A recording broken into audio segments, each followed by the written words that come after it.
In our opening unit, we're going to talk about teaching online. What is going on there? A lot of times we make some assumptions about teaching online and teaching face-to-face, and the two you can just slide back and forth. But there's more to it than that. There are things that are occurring in an online space that we have to really be intentional about so that we can make sure that our students are getting a very similar experience to what they have when they walk into our face-to-face classrooms.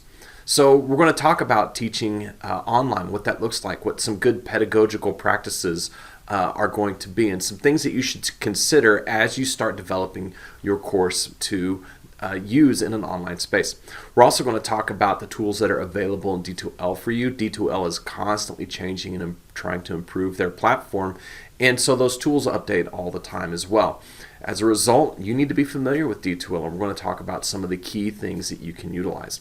We're also going to talk about netiquette and online community. Those two things sort of go together, but in your face-to-face courses, when you work with your students, you develop a community of learning. And you have to develop that same community of learning in an online space. It just looks a little bit different than it does in your face-to-face courses. So how can you develop that community? What can you do? What are some ideas to try?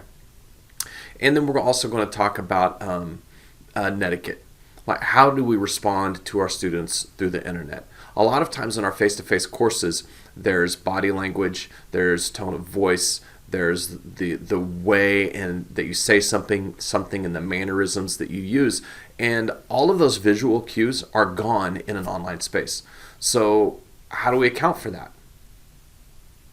We have to communicate effectively. We have to make sure that our students understand good netiquette, how to interact appropriately with each other, how to speak to each other in a way that is not necessarily challenging but pushes each other to be the best student that they can be.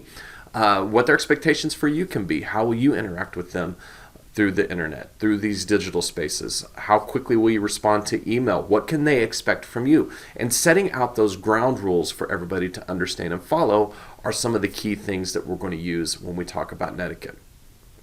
So hang in there. This is going to be a challenging section. We want you to participate and really give a lot of thoughtfulness as you step into these spaces. If you have any questions, please don't hesitate to post them in the Help Me discussion board. We're here to make sure that your experience is great and that when you are done with all of this, you've got a good, sound pedagogical background to deliver an online course that is outstanding for your students.